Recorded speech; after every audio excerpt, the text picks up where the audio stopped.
வணக்கம் ஜோதிடம் tax channel நேயர்களே, நான் உங்கள் அன்பான சயின்டிபிக் வேதிக் அஸ்ட்ராலஜர் அஸ்ட்ரோ அரஞ்சி பேசுகிறேன். நல்லது நினைப்போம், நல்லதே நடக்கும். இந்த வீடியோவில் நம்ம என்ன பார்க்க போறோம்னா, மீன ராசிக்காரர்களுக்கு ஆகஸ்ட் 2026 எத்தகைய ஒரு பலாபலன்கள் நிறைந்த ஒரு மாதமாக இருக்க போகுதுங்கிறது சயின்டிபிக் வேதிக் அஸ்ட்ராலஜி முறையில எதையும் மிகைப்படுத்தாமல், பரிகாரங்கள் அது மாதிரி மூட நம்பிக்கைக்குள்ள போகாமல் உள்ளது உள்ளவாறு ஒரு ஒரு கிரகம் ராசிக்கு இந்த இடத்துல இருக்கும் பொழுது எது மாதிரி ஒரு தாக்கத்தை இந்திய வேத ஜோதிட அடிப்படையிலான ஒளி தத்துவ பிரகாரம் கர்மா எப்படி செயல்படுகிறது, சாதகமான சம்பவங்கள் சாதகமற்ற சம்பவங்கள் எப்படி வந்து நம்மளுடைய வாழ்க்கையில வருது, எது மாதிரி தாக்கத்தை கொடுக்குது, நம்மளுடைய வாழ்க்கையை எந்த திசையில திரும்ப போகிறது அப்படிங்கிறத துல்லியமாக மிகைப்படுத்தாமல் சயின்டிபிக் வேதிக் அஸ்ட்ராலஜி முறையில் பார்க்க போறோம். இப்போ பாருங்க, மீன ராசிக்கு ஜென்மசனி போய் கொண்டிருக்கிறதுங்கிறது எல்லாத்துக்கும் தெரியும். அதில் வந்து குரு பார்வை பெற்று விட்டார், அது கொஞ்சம் நல்ல விஷயம். அதே மாதிரி ராகு 12லையும் கேது 6லையும் இருக்கிறார். மாத கிரகமாகிய ராஜோகாதிபதி செவ்வாய் 4ஆம் இடத்துலேருந்து 10ஆம் வீட்டை பார்க்குது. தொழிலில் ஜெயிப்பது, தொழிலில் முன்னேற்றம், தொழில் முனைப்பு, வேலை முனைப்பு, வேலையில் கெட்டிக்காரத்தனம், இதெல்லாம் கொடுக்கக்கூடிய அமைப்புகள் இருக்கு. எப்பவுமே ஒரு ராஜோகாதிபதி கிரகம் 10ஆம் இடத்துக்கு சம்மந்தப்படும் பொழுது உத்வேகமாக செயல்படுவோம், நல்லா முயற்சி எடுப்போம், எல்லாமே ஓரளவுக்கு சாதகமாக இருக்கும். ஸோ மாதம் முழுவதும், ஆகஸ்ட் மாதம் முழுவதும் செவ்வாய் 4 இருக்கிறது நல்ல ஒரு அமைப்பு. அது நீங்கள் தெரிஞ்சுக்கணும். அதுக்கப்புறம் அடுத்தபடியாக வரக்கூடிய 5ஆம் இடம் என்று சொல்லப்படுகிற லக்ஷ்மி ஸ்தானத்தில் சூரியனும் புதனும் சேர்ந்து குருவோட சேர்ந்திருக்கிறது அற்புதம். ஸோ இதனால நல்ல ஒரு இடம் சார்ந்த விஷயத்தில் பாக்கியம். என்னதான் ஜென்மசனி போனாலும் சில பெனிஃபிட்ஸ் வர்றது, ஒரு தொடர்பு மூலமாக டக்குன்னு ஒரு கான்டாக்ட் மூலமாக ஒரு பெனிஃபிட் வர்றது, ஒரு ப்ராஜெக்ட் வர்றது, அது மாதிரி விஷயங்கள். அதே சமயத்தில் நம்ம வந்து இடம் சார்ந்த விஷயங்கள், சுப விஷயங்கள், இதெல்லாமே கொஞ்சம் அஸ்தம சனி இது ஜென்மசனியாக இருந்தாலும் சிலதெல்லாம் கொஞ்சம் பாசிட்டிவாக தான் நடக்குதுங்கிற மாதிரி சில பாசிட்டிவான அமைப்புகள் கண்டிப்பாக உண்டு. லாபங்கள் பெறக்கூடிய அமைப்பு, இதுவரைக்கும் நம்ம செய்த ஒர்க்குக்கு வந்து ஒரு நல்ல ப்ராஃபிட்டு, நல்ல ஒரு பெனிஃபிட்டு, ப்ரொமோஷனு. என்ன கொஞ்சம் ஜென்மசனியில் வேலையும் ஸ்ட்ரெஸ்ஸும் அதிகமாக இருக்குது, பட் இருந்தாலும் நம்ம சமாளித்து நான் போய்ட்டேன் அப்படிங்கிற மாதிரி ஒரு நல்ல அமைப்பை கொடுக்குது. ஏன்னா எப்பவுமே சனி ராசிக்குள்ளே வரும்பொழுது மைண்டு பார்த்திங்கன்னா ஓவர் ஒர்க் பண்ண வேண்டியதாக இருக்கும். இப்படி இப்படி ரொம்ப கஷ்டப்பட வேண்டியதாக இருக்கும், ஒரு ஹோப் இல்லாத மாதிரி இருக்கும். ஆனாலும் உங்களுக்கு இந்த மாதிரி சாதகமான அமைப்புகள் ஆகஸ்ட் மாதம் இருக்கிறதுனால ஓரளவுக்கு நம்ம கோப்பப் பண்ணிக்கலாம், ஓரளவுக்கு நம்ம ஸ்ட்ரெஸ்ஸை மேனேஜ் பண்ணிக்கலாங்கிற அளவுக்கு நல்ல பாசிட்டிவான ஒரு சப்போர்ட் நிறைந்த ஒரு தாக்கங்கள் இருக்கதான் செய்கிறது. ஸோ இதுதான் வந்து நீங்கள் வந்து தெரிஞ்சுக்கக்கூடிய அமைப்புகள். அதே மாதிரி மற்ற கிரகம் பாருங்கள், சுக்கிரன் வந்து ராசிக்கு 7ஆம் இடத்துல இருந்து ராசியை பார்க்குறார், ஆனால் சனி செவ்வாயால் பார்க்கப்படுகிறார். ஸோ அதனால் அந்த நட்பு விஷயத்தில், பெண்கள் விஷயத்தில் கொஞ்சம் கேர்ஃபுல்லாக இருக்கணும். அந்த காதல் அது மாதிரி விஷயத்தில் பார்த்தீங்கன்னா திடீர்னு ஒரு சில பிரச்சனைகள் வரக்கூடிய அமைப்புகள், கள்ளக்காதல் விஷயங்கள், கலப்பு காதல் விஷயங்கள்லாம் கொஞ்சம் நடக்கக்கூடிய அமைப்புகளாக இருக்குது. ஸோ இதெல்லாம் கொஞ்சம் நீங்கள் கொஞ்சம் கவனமாக இருந்து அது உங்கள் வாழ்க்கையை எந்த அளவுக்கு பாதிக்குங்கிறத தெரிந்து கொண்டு நீங்கள் நடக்கணும். ஏன்னா சுக்கிரன் வந்து 7ஆம் இடத்துல இருக்கும்போது, அது சனி செவ்வாய் பார்வை பெறும் பொழுது கொஞ்சம் ரிஸ்கான விஷயங்கள், இது மாதிரி எதிர்பாலினத்தினோட டீல் பண்ணுறப்போ கொஞ்சம் கேர்ஃபுல்லாக இருங்க. மற்றபடி பார்த்தீங்கன்னா மற்ற கிரக அமைப்பெல்லாம் கொஞ்சம் நல்லா தான் இருக்குது. ஜென்மசனி தாக்கத்தில் இருக்கக்கூடிய நீங்கள் ஓரளவுக்கு சமாளிக்கக்கூடிய ஒரு மாதமாக, ஓரளவுக்கு பெரிய பாதிப்பு இல்லாமல், உத்வேகம் குறையாமல் வரக்கூடிய ஒரு மாதமாக இந்த ஆகஸ்ட் மாதம் வருது. மாணவர்கள் பார்த்திங்கன்னா கொஞ்சம் நல்லா ஹார்ட் ஒர்க் பண்ணி படிக்க வேண்டியதாக இருக்கும், லாங் ஹவர்ஸ் படிக்க வேண்டியதாக இருக்கும். அப்பப்போ அவங்க பண்ணுற சில தவறுகளுக்காக திட்டு வாங்குறது, பிரச்சனை ஆகிறது, ஸ்கூலில் கொஞ்சம் பிரச்சனை ஆகிறது, அது மாதிரி விஷயங்கள்லாம் கொஞ்சம் இருக்கும். அதே மாதிரி கொஞ்சம் நடுத்தர வயதினர்லாம் பார்த்தீங்கன்னா ஒரு எக்ஸாம் ப்ரிப்பேர் பண்ணுறாங்க, ஒரு ஜாபுக்கு பண்ணுறாங்கன்னா முதல் படியே அது சக்ஸஸ் வராமல் 2-3 படி போய் தான் வரக்கூடிய அமைப்புகள் கொஞ்சம் கொடுக்கும். அதே மாதிரி நடுத்தர வயதினர் வியாபாரம் அது மாதிரி இருக்கிறவங்களுக்கும் பார்த்தீங்கன்னா ஒரு ஒரு டைமும் மனக்கலக்கத்தை கொடுக்குற மாதிரி சில விஷயங்கள் வந்து தான் அப்புறம் ஓரளவுக்கு பாசிட்டிவாக நடக்கும். அதே மாதிரி மூத்த குடிமகன்கள், சீனியர் சிட்டிசன்ஸ்க்கெலாம் பார்த்தீங்கன்னா கொஞ்சம் உடம்பு உபாதைகள் அது மாதிரி விஷயங்கள்லாம் வந்து போகிற மாதிரி இருக்கும். ஸோ பொதுவாக வந்து ஓரளவுக்கு குருவின் பார்வை வந்து ஜென்மசனிக்கு இருக்கக்கூடிய அமைப்புக்கு வந்தனால சாதகமான சில கிரகங்கள் இருக்கிறனால மீனராசிக்காரங்க ரொம்ப பயப்பட வேண்டிய அவசியம் இல்லை. ஓரளவுக்கு சாதகமான அமைப்பு தான் இருக்குது. நீங்கள் சமாளித்து வந்து விடுவீர்கள் என்றது தான் காட்டுதுங்கிறது நம்ம தெரிஞ்சுக்கிறோம். இது வந்து ஒரு பொதுவான பலனை தவிர உங்களுடைய ஜென்ம ஜாதகத்தில் பிறந்த தேதி, பிறந்த நேரம், பிறந்த உரை வைத்து திருக்கணித பஞ்சாங்கத்தில் ஜாதகத்தை போட்டு அதில் நம்ம பார்க்கும் பொழுது சயின்டிஃபிக் வேதிக் அஸ்ட்ராலஜி முறையில் துல்லியமாக பார்க்கலாம். அடுத்து வரக்கூடிய காலம் எப்படி மாற ஒரு வாழ்க்கை இருக்குது, நமக்கு அடுத்த திசை எப்படி திரும்புது, நமக்கு டைரக்ஷன், லைஃப் டைரக்ஷன் எப்படி போகுது, நம்மளோட இன்ட்ரெஸ்ட்டுக்கும் நடக்கக்கூடிய விஷயத்துக்கும் மேட்ச் ஆகுதா, நமக்கு இருக்கக்கூடிய சாய்ஸில் எந்த சாய்ஸ் எடுக்கலாம், எது மாதிரி சாதகமான பலன்கள் நம்ம எதிர்பார்க்கலாம், நம்மளுடைய பிராப்தங்கள் என்ன, நம்ம தோஷங்கள் என்ன, நம்ம யோகமான தொழில் என்ன, யோகமான வேலை என்ன, யோகமான படிப்பு என்ன, எது மாதிரி விஷயத்துல போகலாம், எப்போ வியாபாரம் பண்ணலாம், எப்போ நம்ம தொழில் அமைக்கலாம், அல்லது வேலையிலேயே இருக்கலாமா, வேலைன்னு எடுத்துட்டோம்னா வெளிநாடா உள்நாடா, உள்நாடா இருந்தால் வெளி மாநிலமா, அல்லது நம்மளுடைய ஓன் ஊரா, அல்லது பூர்வீகமா, பூர்வீகம் உள்ள சொத்துக்கள் எப்போ வரும், அதே சமயத்தில் வேலையில் அரசு வேலையா, அல்லது கார்ப்பரேட் லைஃபா, ப்ரைவேட் செக்டாரா, எது மாதிரி விஷயங்கள் இருக்குது, இம்போர்ட் எக்ஸ்போர்ட் ரிலேட்டடாக பண்ணலாமா, இது மாதிரி தொடர்புகள் நமக்கு நல்லதாக கொடுக்கும் அப்படிங்கிறது. அப்புறம் ஃபேமிலி, குழந்தைகள், மேரேஜ், அது மாதிரி விஷயங்களும் பார்க்கக்கூடிய எந்த ஒரு கேள்வியாக இருந்தாலும் சயின்டிஃபிக் வேதிக் அஸ்ட்ராலஜி மூலமாக உங்கள் ஜாதகத்தை பிறந்த தேதி, பிறந்த நேரம் வைத்து, பிறந்த உரை வைத்து துல்லியமாக போட்டு டிகிரி அடிப்படையில் பார்த்து அடுத்து வரக்கூடிய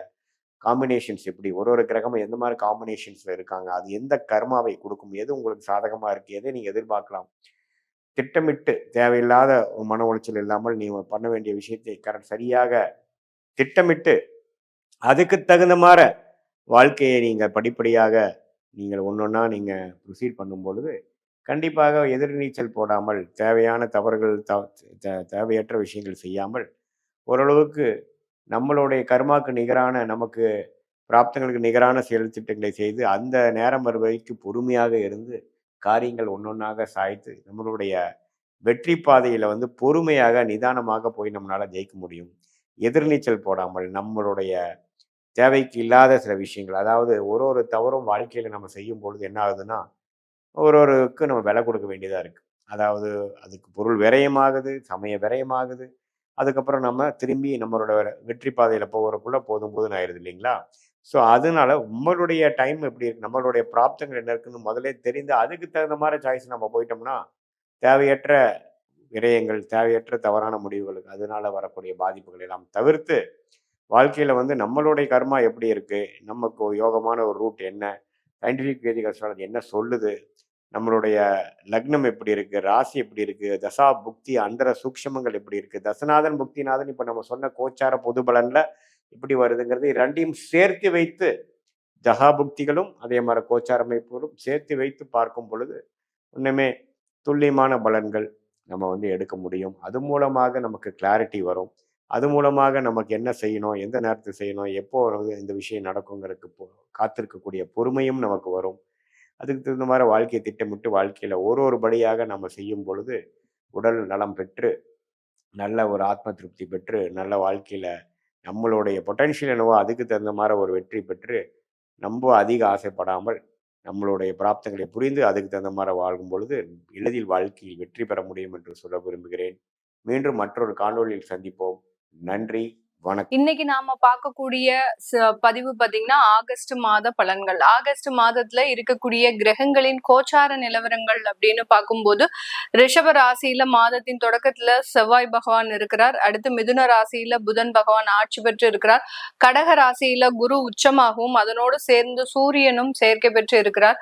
அடுத்து சிம்ம ராசியில கேது பகவான் வக்ர கிரகம். அடுத்து கன்னி ராசியில சுக்கிரன் நீச்சம் பெற்று இருக்கிறார்.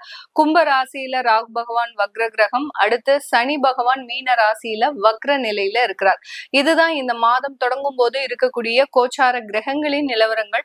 இந்த மாதத்துல இருக்கக்கூடிய கிரகங்களின் பெயர்ச்சிகள் அப்படின்னு பார்க்கும்போது மாதத்தின் தொடக்கத்திலேயே 3ஆம் தேதி ஆகஸ்ட் மாதம் செவ்வாயாகப்பட்டவர் அந்த ரிஷப ராசியிலிருந்து மிதுன ராசிக்கு பெயர்ச்சியாகி வருகிறார். அடுத்து 6ஆம் தேதி ஆகஸ்ட் மாதம் புதனாகப்பட்டவர் அந்த மிதுன ராசியிலிருந்து ஆட்சி பெற்ற புதன் பகவான் அந்த கடக ராசிக்கு பெயர்ச்சி ஆகிறார். இந்த புதன் பகவானே பாத்தீங்கன்னா இந்த மாதத்துல 2 தடவை பயிற்சி ஆகிறார். மறுபடியும் 23ஆம் தேதி ஆகஸ்ட் மாதம் அந்த கடக ராசியிலிருந்து சிம்ம ராசிக்கு பயிற்சி ஆகிறார். அடுத்து 17ஆம் தேதி ஆகஸ்ட் மாதம் அந்த சூரியனாகப்பட்டவர் தன்னுடைய சொந்த ஆட்சி வீடான அந்த சிம்ம ராசிக்கு பயிற்சியாகி வருகிறார். இதுதான் இந்த மாதத்துல இருக்கக்கூடிய கோச்சார கிரகங்களின் நிலவரங்கள்.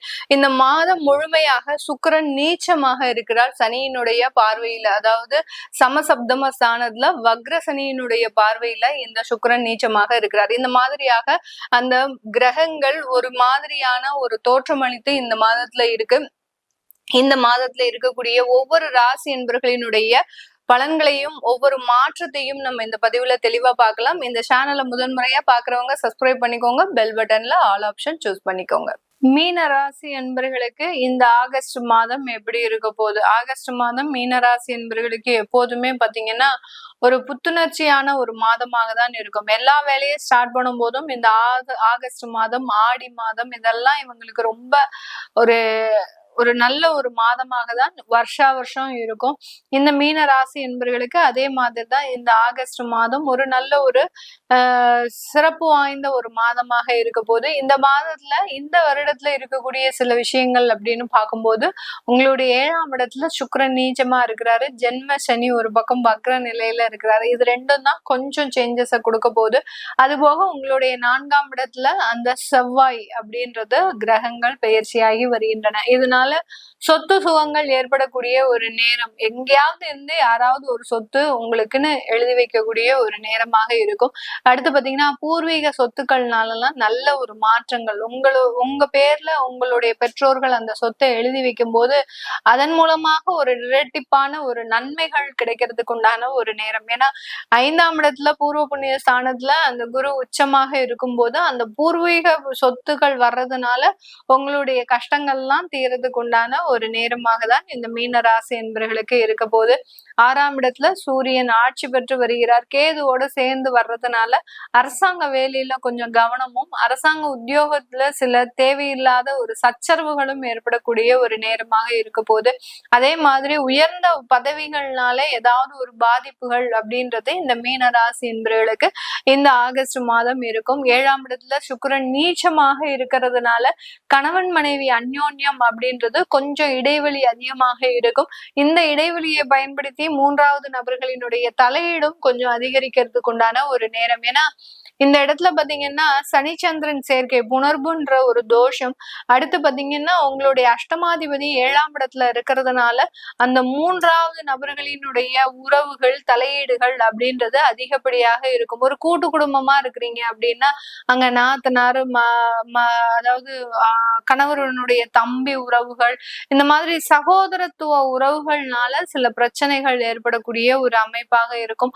அப்படி இல்லாத பட்சத்துல ஏதாவது வெளி உறவுகள் வெளி நபர்கள் மூலமாக இந்த உறவுகள் பாதிக்கப்படக்கூடிய ஒரு அமைப்பு அப்படின்றது இந்த ஆகஸ்ட் மாதம் இருக்கு. அதனால சுக்கிரன் நீச்சமாக இருக்கிறதுனால அந்த அந்யோன்யம் குறையாமல் பாத்துக்கோங்க.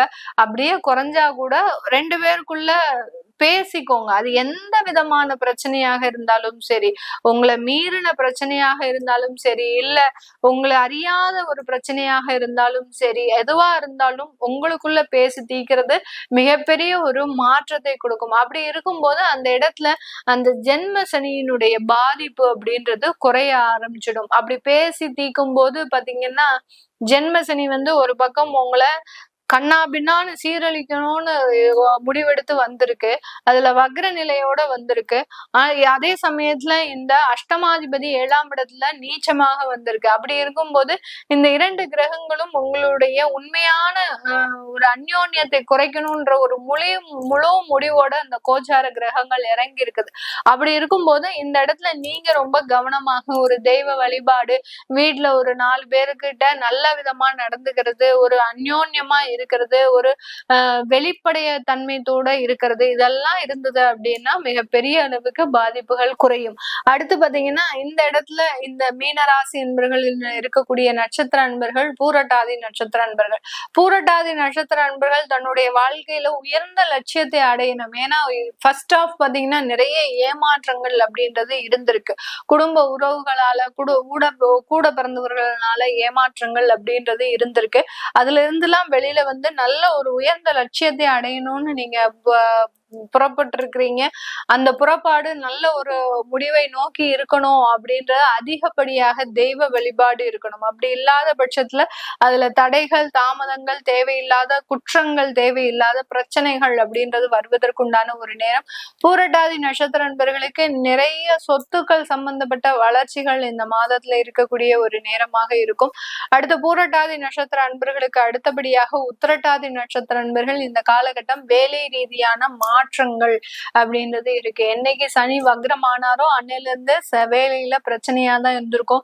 எப்படியாவது வேலையை விட்டுறணும் அப்படின்னு நீங்களும் குடும்பத்தை கன்வின்ஸ் பண்ணிக்கிட்டே இருப்பீங்க.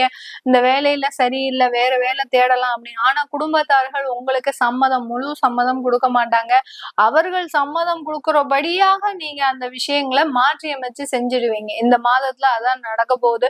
அதனால வேலையை விடும்போது நல்ல ஆலோசித்து, ஒரு தடவைக்கு 2 தடவை ஆலோசனை பெற்று, அதே மாதிரி வேற வேலையை கையில வச்சுட்டு விடுங்க. ஜென்ம சனி இருக்கும்போது இந்த வக்ர சனி எல்லாம் பாத்தீங்கன்னா வேலையை கொடுக்குற மாதிரி கொடுத்து உங்களை ஏமாத்திட்டு போயிடும். அதுக்கப்புறம் 1.5 வருடத்திற்கு வேலையே இருக்காது. அதனால கவனமாக உத்திரட்டாதி நட்சத்திர அன்பர்கள் வேலையை விடக்கூடிய ஒரு சூழலை உருவாக்கிக்கணும். அடுத்து ரேவதி நட்சத்திர அன்பர்கள், இந்த காலகட்டம் தொழில் தொடங்கறதுக்கு உண்டான முழு அமைப்புகளும் இந்த ரேவதி நட்சத்திர அன்பர்களுக்கு இருக்கு.